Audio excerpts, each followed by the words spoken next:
You know, I think on an earlier video, I mentioned my initial plan for this tractor was basically to get it for parts. When I bought it from the guy, it had been sitting for 20 years, supposedly in a barn. When I got it, he had it on a carport under a tarp, and to be honest with you, it doesn't look like it's seen much weather in the last 20 years. So I tend to believe him. Um, but you know, it's hard to say, with buying something off Facebook Marketplace. So, but the original, when I saw that it had good tires and basically the good sheet metal, and I know you've seen a picture of my dad's tractor in my channel bitmap there across the top, and then also I showed a couple pictures in one of the previous videos. My dad's tractor is pretty rotted up a little bit. It's got some issues with the the skirt right here on the front side. I think it's rotted down here at the bottom, and then the fenders. I think I showed this earlier in another video. These are kind of rotted out where the inside brace on these. Yeah, you can see it really bad on this one. So it's rotted all the way around where that brace goes in.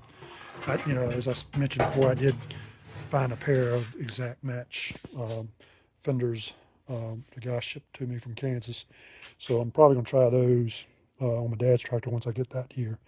But again, back to originally I was going to basically part this tractor out, but when I got to it and started looking at it and started tinkering and started just buying parts for it to get it fixed up, I was like, this thing could actually be a nice runner. So undecided what I'm going to do with this, because I'm still going to get my dad's tractor and fix that one up, because that's really the one I wanted. That's the one I want. My dad passed away uh, middle of last year, so uh, it's got some sentimental value to me. So I'll definitely get that one and probably film the restoration of that, because it's going to require a lot more work there. I've done some things on it. I've already pulled the carb off of it, and I have it, and I'll show, maybe do a video of rebuilding that. That's a little bit smaller carburetor than this one. I think it's a TSX 580.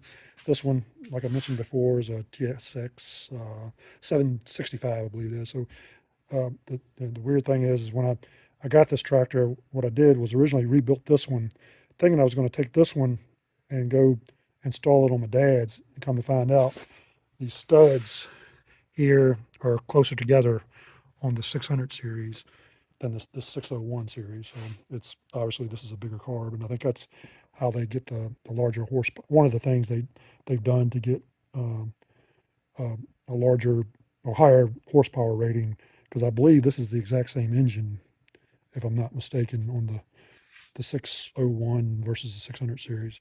And also, I know I mentioned the titles of these videos are 601.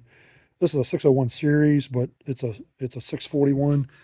As you can see, I don't know if you can see the 641 there, and the 4 is designates I believe it's the 4-speed transmission, and then I think it has something to do with the PTO. I'm not confident on that, but I don't know if it's live PTO, or I think it's a designation that 4 designates that. I know they have a 5-speed, and then they've got the ones with the Sherman transmission, I believe it is, but I think they're in the later, like the 800 series type things, but I'm not too familiar with that. So, and also, I don't know if I mentioned before, I've mentioned some of the things I've done: new exhaust, rebuilt the carb.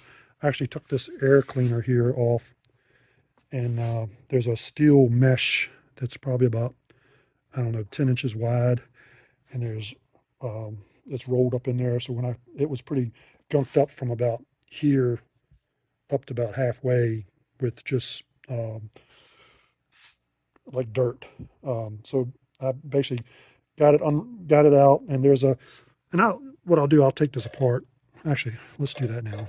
Just get you a picture of that. So this is a clamp that comes off here, and here you actually, this is an oil bath cleaner. I don't have the bolts in there all the way, but you fill this guy up. There's a line right there that you fill with oil, and what happens is the air from this grill right here comes in and then goes through this piece here that's normally attached here. Once you get the hood back on, air goes in, goes through the oil bath, and then back up the outside tube, and then in here and into the carb. But I don't know if you can see that, but there's a steel mesh. What I may do, I'll remove this in a later video and show you that there's a steel mesh that's wrapped around this center tube here that I had to take out, and kind of blew it out with air, and then actually took it and stuck it in the I'll stick that right there, and I'll put it back on. I'll actually stick it down here. Stuck it in my parts cleaner bath, and just let it sit there for a couple days, because it's stainless steel mesh, and I think the ones they sell as replacements only come in like a 4-inch wide, and you end up having to buy 2 of them, and you basically put 2 sets. Whereas this is like a, I don't know if it's 8-inch, 10 inches, or whatever it is. And the way I put it back on there is I took a shovel handle and wrapped it around that, stuck the shovel handle up through the tube here, the center tube in the middle, up through the bottom, and then just basically slid it off the shovel handle onto the tube, and it got it started. At least it was a lot better than trying to shove it in there manually. But what I may do is when I do get my dad's tractor in here, I'll actually video the entire process of that, so you can see that. And again, we'll have to deal with this radiator leak here, but I think the fluid is, well, you used to be able to see green. Yeah, I can still, well, you can see my finger, how far it's down here. It's probably right there where that leak is. So I'm either going to have to get a new radiator, or maybe, I don't know if that's something that can actually even be fixed, because it actually may be in the tank itself.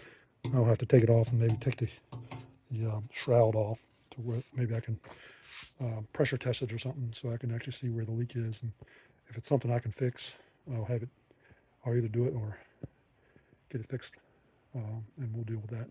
But again, back to, I really don't think I'm going to actually part this tractor out, because it just doesn't make sense to do that. Now, whether I keep it or sell it, that's remains to be seen. But what I'll do is I'm going to fix it, and I'm going to use this tractor for like the driveway and cutting the field in the back. I'll do that until I do get my dad's tractor here and get that one at least running, so then I can start using that, and then maybe I'll part with this one once I get it running, to be able to fund the rebuild of my dad's, because I've already bought some parts for my dad's. I've bought a new, because this seat pan on his is rusted. Of course, the fenders were rusted. The skirt on the hood was rusted. The rest of the sheet metal, just having surface rust on it, it seemed to be pretty solid. But I'll leave that for another day. And the mesh, there's a mesh inside of this, the crankcase, or I guess the valve cover breather, and then also I replaced the internals of this one too. This has got a little nut on top of there, but there's another mesh thing with a stainless steel collar around that, basically to filter the air that goes into the crankcase there. And that's about it. Oh yeah, and I did put a new cable for the proof meter on, because that cable was missing. And then when I put I really don't like this. Crap.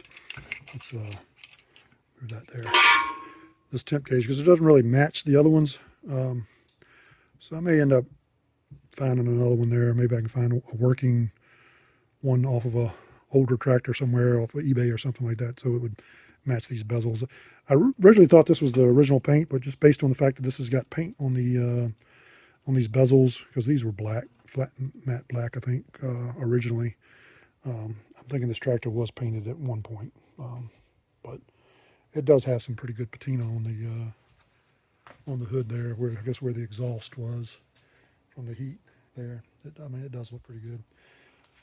Hopefully I'll get this back together here shortly, get the tube back in there inserted, and we'll get it back outside so we can actually give it a proper bath, and then we'll actually finish the tune up and stuff on it, and then go from there. Yeah, and then I also have 2 grill options. These were just over $100 a piece, I think, at the local Agri Supply. They actually had 2 of them in stock. This is kind of the newer style aftermarket one, and then this is kind of a duplicate of what was on my dad's tractor. I don't know if you can tell with it wrapped up like that. This is kind of, it's like flat bar, and there's 1, 2, 3, 4, but I'll get it unwrapped and kind of undecided. The one that was on my dad's, this tractor here didn't have a bumper on it. I think the ones that came with it maybe are similar to this, but I think it has a bottom skirt normally. But this was kind of like the original one that on my dad's tractor, and that's why when I went after, this was originally what I was going to put on my dad's tractor, because the one I have is all bent up, and it would take quite an effort to straighten it out and to make it look good. But I think this is what we'll go with on my dad's tractor, and then maybe put this one on this tractor here once I get it back together.